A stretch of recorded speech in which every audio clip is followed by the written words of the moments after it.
We have a lot of good app developers. We have a lot of great products out there on the market. There's so many now that I lost count. Like I joke around, there's more tools in the marketing stack than at Home Depot, right? I mean, there's just so many out there. They're all very good, but none of them were really built with, by data engineers or with the analytics mindset, in place. One, and I think two, there's just so many questions you can ask it inside of analytics. And so it's hard for any one product to try to bite that off.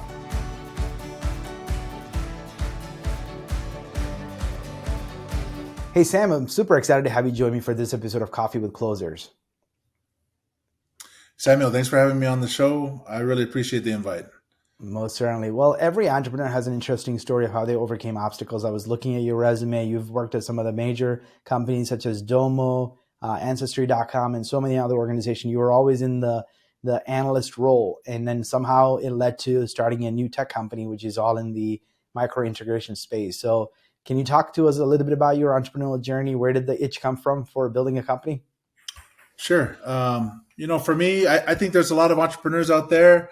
They're just bursting with ideas, out of their ear. I'm not one of those. I think there's another type of entrepreneur where they just look for better ways to solve problems. And that's probably more the grain that I'm at. So I like to say that long before I started any of my companies, I was entrepreneurial. I had like an entrepreneurial spirit. Like I wanted to find better ways to do things. I'm tired of downloading, this thing manually. So I just, I'm a finance guy, but I learned how to code, right? So this is just one example of, I just want to find better ways to do things. So that's how I think it took me from financial analyst. I used to work at a scrapbooking company. I used to work at a turbo company. All of these are kind of a far cry from tech, but in all those companies, I just had that curiosity. I'm trying to find out, better ways to do things. And that ultimately led me to where I'm at today. Mm-hmm.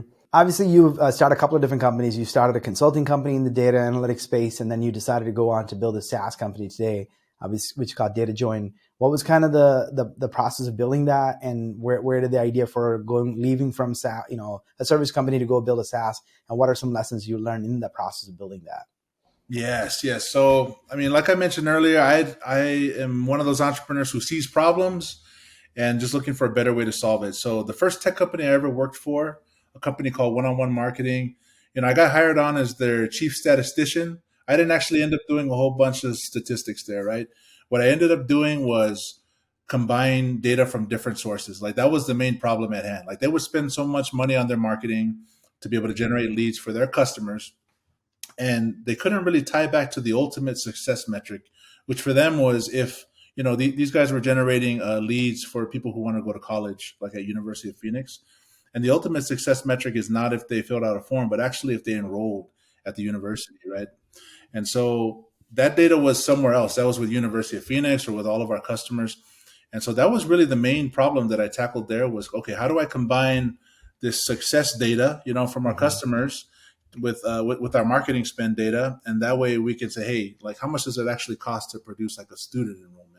Mm-hmm. And so that was my task. Like, that's all that I focused on. I was there for many years and was able to do that very well. When I left that company to go to Ancestry.com, same problem there. They had disparate data sources, siloed systems. When I left to go to Domo, which is even a data company, same problem there. I was surprised. I'm like, hey, you guys are Domo. Like, show me where your data's at. They're like, no, that's why we hired you. Like, you're going to go out and round up all of our data. I'm like, okay, well, you guys, that's fine. You guys are Domo, but I'm going to make it happen for you guys underneath the hood, right? And so, like for me, like it was at that point, I would speak at the Domopalooza. A lot of people come up to us after. They wanted to know how our marketing analytics internally at Domo. Hey, how are you guys able to stitch, data from Salesforce with Google Ads or data from Salesforce with your web analytics? And so it was at that point that I said, you know what? I think if Domo has this problem and all their customers have this problem, then, everyone has this problem. And since they're coming to me, then I must be the best at solving this. So I'm going to just take the leap and start my own consulting. And so that's how I got into my own consulting agency where I just focused on data analytics. Yeah. And I think you would think as the technology improves and, better tools comes into play, this problem kind of goes away, but it doesn't seem like, because you're right now, integrating. One of your biggest integration is you're an Adobe partner, right? So you're a partner of Adobe. You do Adobe with the Marketo integrations, and even with Google, Google Analytics, all these different platforms that you're integrating. But you would think with all this advanced technology that this problem would somehow go away. Yeah, you would think, right? I mean, we're here in 2022. This is like 10 years after, data science is the most sexiest Mm-hmm. job or whatever, right? When that was announced. Yeah, so here we are in 2022, same problem. And I think what we have today is we have a lot of good app developers. We have a lot of great products out there on the market. There's so many now that I lost count. Like I joke around, there's more tools in the marketing stack than at Home Depot, right? I mean, there's just so many out there. They're all very good, but none of them were really built with by data engineers or with the analytics mindset in place. One, and I think two, there's just so many questions you can ask it inside of analytics, and so it's hard for any one product to try to bite that off, right? Like if you're going to create one visual, next thing customers asking, hey, well, you think I can get these 10 other custom reports? And it's just a hard model to scale, right? And so I just think that these products are great at what they do, but we still have a long way to go to get to kind of data normalization and where people are savvy enough and able to grab data from all the systems, which is why Datajoin is here. We're here to really help connect the data across the system. So Most certainly. So let's talk about Datajoin. So obviously, like, how do you define yourself? Because I saw you call yourself a micro integration platform. So describe to our customers what is Datajoin and what do you actually help companies do? Yeah, so with Datajoin, there's a lot of tools out there that can connect data from system to system. You got your Zapiers out there that are really fast. You got MuleSoft, for like bigger data movements. For us, what we're really trying to do at Datajoin is take all of that untapped behavioral data that's in your web analytics. Like that's really the star of our show. I just read a report today about how most companies are trying to personalize, but they feel like they've bought on average 3 to 5 third-party data sources, but they don't actually feel like they're able to personalize any better, even using those. And at Datajoin, we believe that behavioral data that's the data that really counts when you're trying to personalize not just your job title or the company that you work for. So Mm-hmm. this is how we're different. We're taking all of your web analytics, like we're the only company that focuses on getting that web analytics data and driving it to your other platforms in your stack, driving it to the app platform, driving it to the marketing automation platform, driving it to the CRM so that you could actually personalize off of behavior, right? How would that be just to have pure behavioral based audiences and segments? Oh, well, guess what? You're already sitting on the treasure trove of behavioral data if you bought Adobe Analytics or GA360. And we're the best at getting it out of that system and into the others. That's why Adobe loves us, and that's how we've been able to grow, even though nobody really knows who we are. So Yeah, and I saw that I think in your integration list you said the Marketo between Marketo and Adobe Analytics, it doesn't even send all the information, right? It only tracks. You said form fills and link clicks. That's the only thing that the two platforms talk to each other about, and then the rest of all the behavioral, the time on site, what pages they visited, how long they stayed on there, any of those things, that information is not transferred at all in between two platforms. that's right. I mean, so there's some basic tracking in Munchkin, as you said, probably what you read on our site, but it's basic, right? I mean, it's one thing to know if what page that you went to. Like, it's one thing to know, like, hey, you came to my content page. It's another thing to know, hey, you came to my content page, spent 10 minutes, you downloaded these 3 ungated pieces of content, you watched these 2 videos about the same product feature as well to completion. Like these are the type of high intent behaviors that is very easily tracked inside of your web analytics, but is not very easily tracked inside of Marketo or any of these other systems. So we're just trying to Mm-hmm. open up the box and share all of this rich data with the other tools. And even though Adobe technically owns Marketo, these are two huge enterprise products, and they haven't really focused on getting these two systems to talk. And so they lean on partners such as us. We are the premier partner to be able to connect these two systems together. Yeah, if you call your Adobe rep, they'll tell you the same thing. So Mm-hmm. So you touched on something that's a big controversial topic, which is I mean, obviously Adobe Marketo tracks the form fills, but then you also touched on the ungated content, downloading those. What have you seen in terms of from your own data collections of how much engagement do you see with non-gated content and consumption of that versus things that are gated, especially on enterprise websites that has tons of PDFs or product specs and all sorts of resources that they make available. What have you seen as far as kind of the trend? Yeah, I mean, as far as what I've seen, like we've seen some large amounts of ungated content, being downloaded. I mean, we're talking about thousands and thousands every month for, a large pharmaceutical company. This is a B2B arm of them. And we're talking about thousands and thousands each month that are downloaded, that are now visible inside of Marketo. And they know like down to the lead and prospect, like who they are, what company they work for.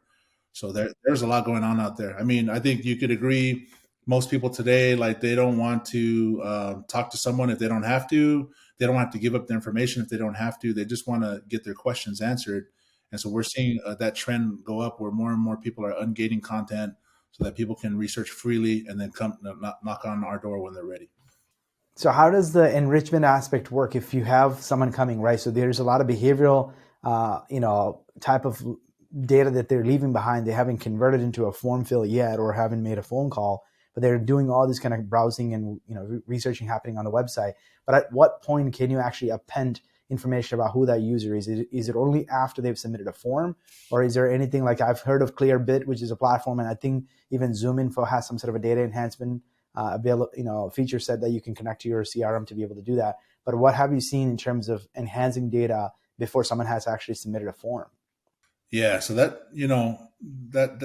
where the clear bits play. Like as you had mentioned, Samuel, I think for us, we're really focused on that middle of funnel. Like once they raise their hand, then you have no excuse, not to know everything about them, right? And so for us, like they have to have raised their hand at some point.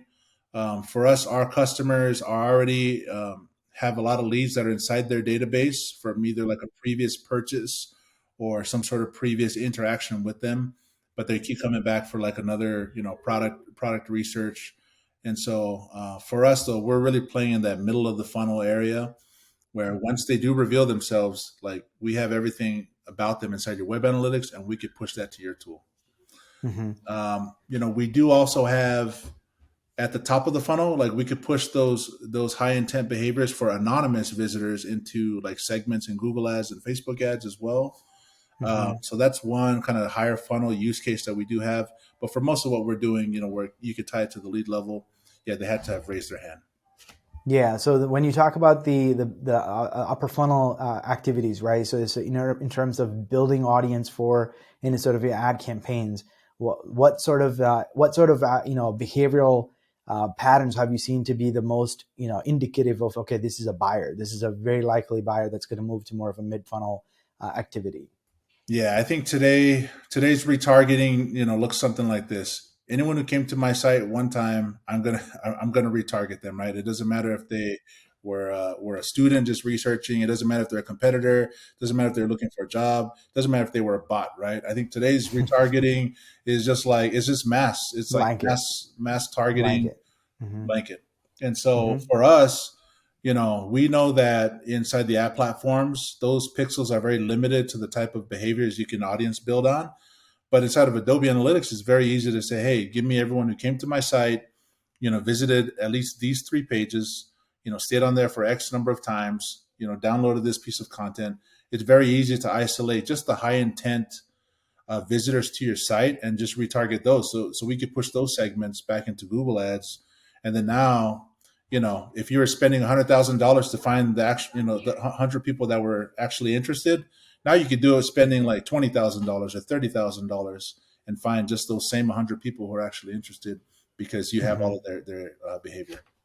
Or you can do exclusion as well, right? Like you said, if you have a college grad that's looking for a job, those can career section of your website doing a lot of activity, but it doesn't necessarily mean if they're going and looking at jobs and they also happen to look at your product, it doesn't necessarily mean they're the buyer. So you can exclude those kind of buyers as well, which is a great way to save money on your wasted ad dollars. Oh, Um, exactly. so, I've saw some of the content that you've produced and, conversations that you're having on LinkedIn, and you talk a lot about the, information of, the kind of the segmentation of analytics, insights, and action. You want to expand on what do you normally mean by that? Because every platform, right? You talk about Google Ads, you mentioned, using ad platforms or any sort of marketing automation platform or even just analytics platform. The data is there, right? And some tools do provide a little bit of insights. Where do you think businesses do fail? Like where do businesses fail? I think businesses and marketing teams and marketing analytics teams can get caught up, even lost. I mean, I've been there. I ran the marketing analytics team at Domo, where we're just trying to get some basic visibility into our business. And then before you know it, it's a little bit like a rat race. Like it keeps, spawning more and more questions. And before you know it, like you're just trying to look for more and more insights, more and more insights. When Hmm. I think, marketing teams, it's probably better for them if they could just take a break from that and say, okay, we know that 70% of people who are starting a purchase form are abandoning. So the question should be like, how can we decrease that, right? How can we decrease that even just like 1 percentage point down to 69%? Because that will translate to X amount of dollars for us. And so that's where I think that this notion of activation is important. Like that's Hmm. going beyond the insights to results for the company. Let me just give you one example. When I used to work, at one of my companies, I was building out this large attribution model, and in order to do that, I had to connect the data all the way from Google Ads into Salesforce. And so while I was debating different attribution models, with executives and with the marketing channel managers, I was working, simultaneously with one other marketing channel manager who just wanted to get Salesforce conversions, like number of opportunities, and get that fed back into Google Ads so that she can optimize, instead of the cost per click, she could optimize her keywords to cost per opportunity. Like, what are the keywords that are actually leading to opportunities, right? And so, to me, while the rest of the marketing department was focused on the insights, the attribution, to me, this one channel manager, I thought she was smart. I'm like, wow, she's actually going to take the same data we're using for the attribution data set, and we're going to push it Hmm. back into Google Ads, and she's going to start saving the company money, right? And she Hmm. lowered like the return on ad Cost per spend per convert. opportunity. Hmm. Like she lowered that like significantly just by being able to feed this data in. So for any marketing teams or marketing analytics teams, just from one who comes from that background, the sooner you can get past the insights to the action and the activation, the more you're going to have results to show, like in your stakeholder meetings, and the more you're going to help your company. So Yeah, so activation is where someone who's starting an action but they never completed it, right? So that your marketing influenced them to come to your website and start the action that you want them to take, but they never completed. Is that where the is that what you're describing as the activation, and then leveraging that information to maybe market to them even more aggressively? yeah, to me, activation is just getting data, getting insights, from your stack, somewhere in your stack, and then you are able to act upon it. So, that one example I gave about sending the Salesforce opportunities back into Google Ads, feeding that back in, and she was now able to use that and action on it and optimize. Another one would be, for example, if you can hook in your web, your product data. Let's just go to product analytics. If you can push that into your Marketo system, then there's some activation there that you could do. Like you can see, okay, these are all of my people that are on my freemium, that are freemium subscribers, and now just filter all of my subscribers to those who are hitting their usage or getting close to the usage point, and now I can send some sort of an upsell campaign because I know that they're actively using it, they're getting close to that threshold. So this Mm-hmm. idea of being able to use data from other systems and to be able to use it to be able to increase your conversion rates, like Mm-hmm. that's what we call activation, here at Datajoin. And you can't really activate unless you have that extra data coming from the other systems. That's what we say Mm-hmm. here. So So what about organizations? I mean, when you're talking about, a large volume of data, right? When you talk about spending hundreds of thousands of dollars in ad spend and having thousands of conversions happening, which, big enterprises probably have that, but you can have very, account-based strategy that's going after small list of companies and doing very small volume of sales, and maybe not have thousands of visitors on your website doing, hundreds and thousands of interactions on your site every day. So what do you say to those companies that have that sort of a problem, right? They just don't have the volume of data to really get the insights and trends that they need. Where do they start? yeah, I would say you use what you got. That's my first thought. We have some companies where there may be only 10 or 15 leads per month that are coming in from Salesforce, and they'll still use our micro integrations to be able to get that visibility. But just speaking, I guess I'm going to kind of take off my data join hat as a product and just put on my Datajoin, as a company hat. I mean, we're Hmm. going through this right now. We're a small company. We just got our seed round of funding over the summer. It's not Hmm. like we have a whole bunch of subscribers. We hope that everyone listening will go to our site and check us out, but it's not like we have a whole bunch of subscribers. And so all of our outbound efforts, whether it be cold emails or people who are engaging with our LinkedIn posts, and then we're following up with them. One of our SDRs follow up with them. We just keep track of everyone that we can, right? Especially in the ABM for Hmm. Adobe Analytics to Marketo, for example. There's not that many. There's not like there's thousands and thousands of companies who have that combination. So we just target our efforts, and we're really going down to the contact level here at Datajoin internally, and really watching on LinkedIn. Hey, what's going on? Who's engaging? Who is it that's liking the content that we're putting out? And just use what you got. That's what we say. You can connect that with your web analytics. That's something that we've done. Um, we try to use our links very wisely. So if we email someone out, we make sure that there's like a unique subscriber ID that's part of that email link. So if they go to the site, we can tie them to the visitor ID, and we can know, hey, these are people who emailed. They looked at this page. This is all kind of our custom internal stack that we use to measure this. Um, Hmm. but yeah, that's what I would say. Just use what you got and try to find those who are engaging with you. So the problem isn't, from your perspective, the problem of data isn't only a problem for a big organization, whether you're big or small. Even at your level, right? Your target account, your addressable market is very small because they have to have, like you said, they have to be using Marketo or Adobe product lines in order for them to really find value, or they have to be using Microsoft Dynamics or the Google Analytics enterprise version software, right? So those are the combination of things. So even in those scenarios, you still have a lot of insights that you can collect on a smaller scale for the target accounts that you're trying to get in the door. Yeah, that's right. I mean, we still have a lot of outbound efforts. We do our best to discover who those people are. We do a lot of wapalizing, over here at DataJoin, and trying to discover those technologies. But yeah, I mean, everyone counts for us. We keep close track of them, and we just eat our own dog food. We connect the data across the system. So email to visitor ID, like that's what we do for technology. So we can track people through. Hey, so and so from this company has looked at this page, for this long, has done this, has engaged with us on LinkedIn, and that's how we're doing our growth right now. So let's talk a little bit about attribution, because I think the biggest thing that you're also solving for is the attribution problem, right? Because that seems to be the biggest issue with the iOS 14 update, and a lot of the organizations lost the ability to target, and especially with the ad platforms not giving you the insights on who was actually engaging with your ads, especially like Facebook ads and all of those platforms. So that's bringing a big challenge for marketers to really get into the data, right, of who is actually engaging and whether or not using that data to build audience and doing all those things.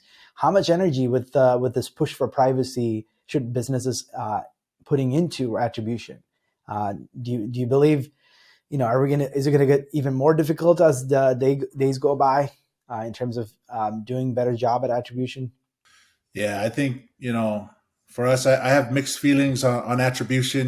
This is like an old friend of Hmm. me. I should say attribution. Like I started a lot of fist fights at companies in between marketing teams. Hmm. About having discussions about attribution. But I mean, my thoughts about it is this. I mean, the best we can do going forward. Let's just assume third party cookies go away.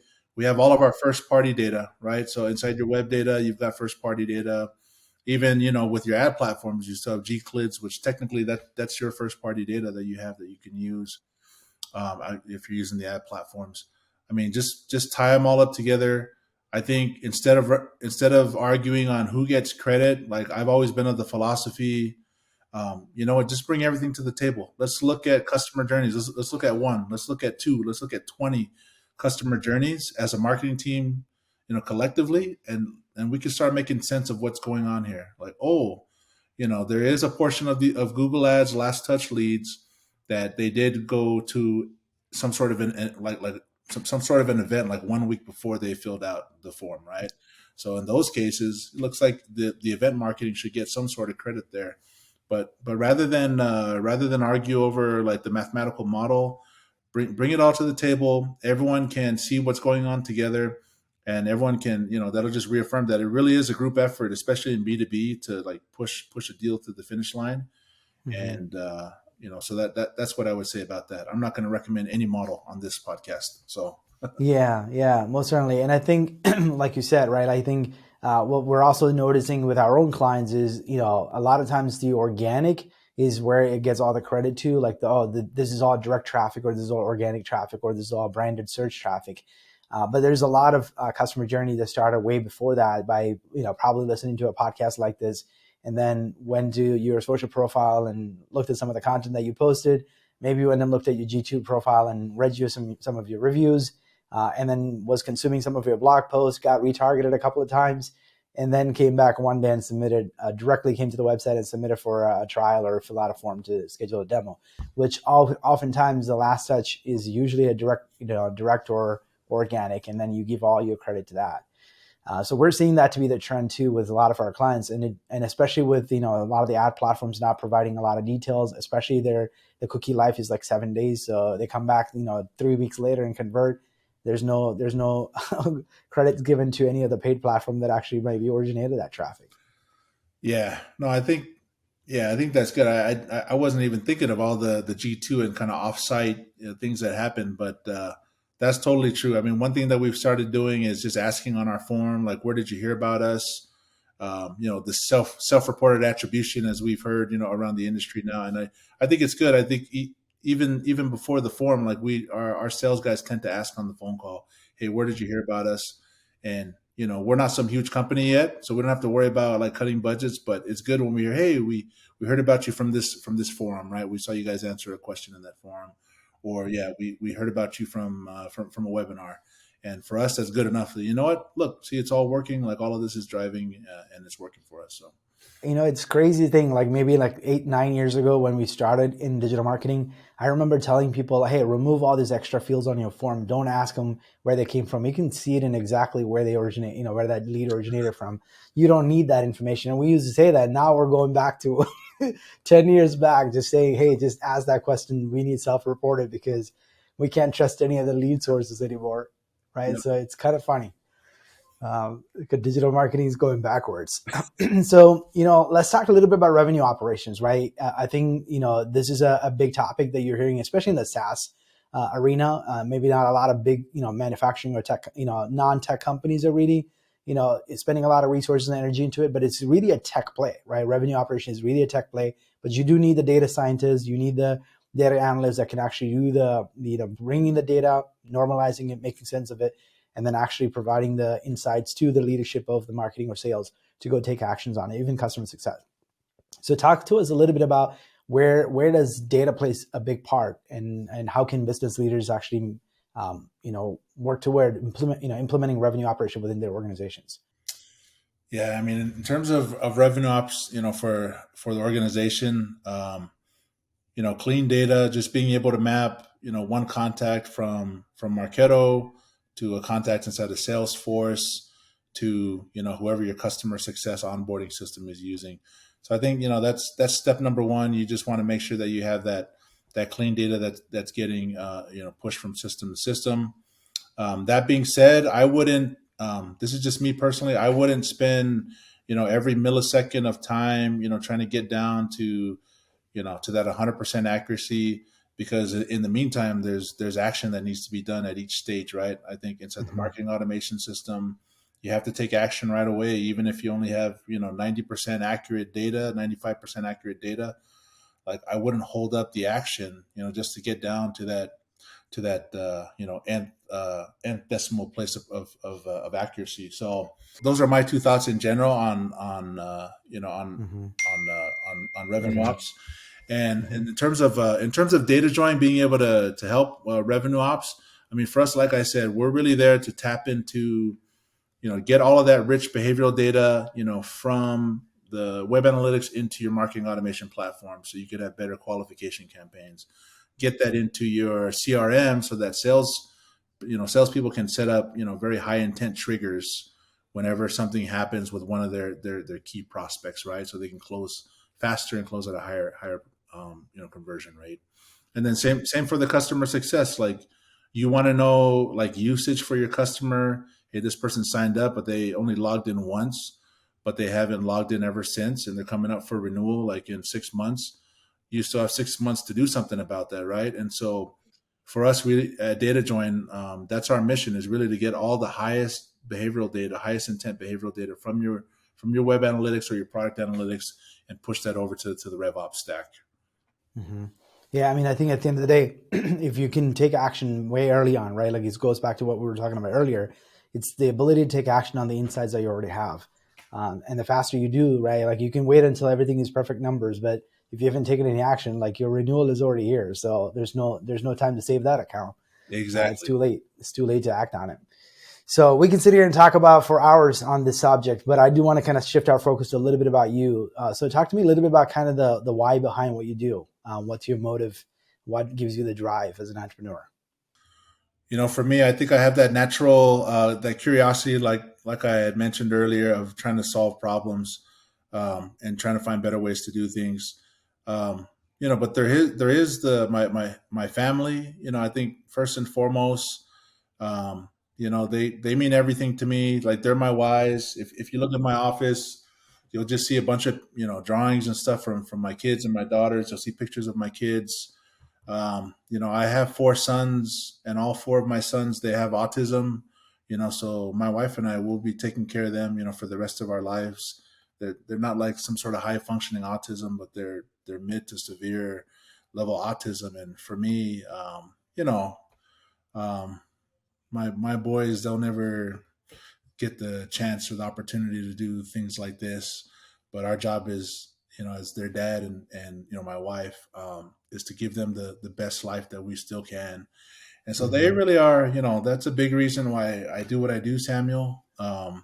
Is for my family. And I think after that, I mean, there is my culture, right? I'm a Polynesian, I'm a Pacifica, right? Samoan and Hawaiian. My dad is Samoan and my mom is Hawaiian. And whenever I go to, anywhere I've worked, or whenever I go to these conferences, I'm normally the only one of my race, right? That's Mm-hmm. there. And so like that's also nice that I can be an example for our people and show them that there's other options other than football. Although we are Mm-hmm. good at football. I mean, we're definitely good at that, and we're strong. Mm-hmm. Um, but we could do other things such as this, right? Like we can step outside of our box and do this. So, like I would say, like those are the three whys for me. I think just my natural curiosity to make things better, my family, and my culture. That would be it. Awesome. So, are there any sort of decision-making framework as an entrepreneur that you use, especially when you're trying to, expand the market or improve the products or, whatever else that you might have to do? Like, are there some sort of a decision-making framework that you use? Our team, we go to the whiteboard quite a bit. I mean, I like to hear everyone out. That's my natural. That's my natural style. And once we have a good list of ideas, I like to test. I'm a data guy, and so I'll let the data speak. And we do our best to test quickly but accurately, making sure that we're hitting the right audience and the right message. And really, that's what we've been doing for all of our messaging, to date, since we've gotten the funding. And and I think I like that. The last thing I'll add is that, for our team, I'm trying to establish a culture of teamwork and family and support. And so, one of the cultures we're trying to instill is that, hey, if you don't have your idea that gets picked or whatever, that we fully support the next best option, right? And I think that that's good. That'll keep us united, keep everyone kind of working towards the same goal, but not backbiting after and say, oh, yeah, I wish they would have picked my idea. But no, like, you know what? Like we had a good discussion.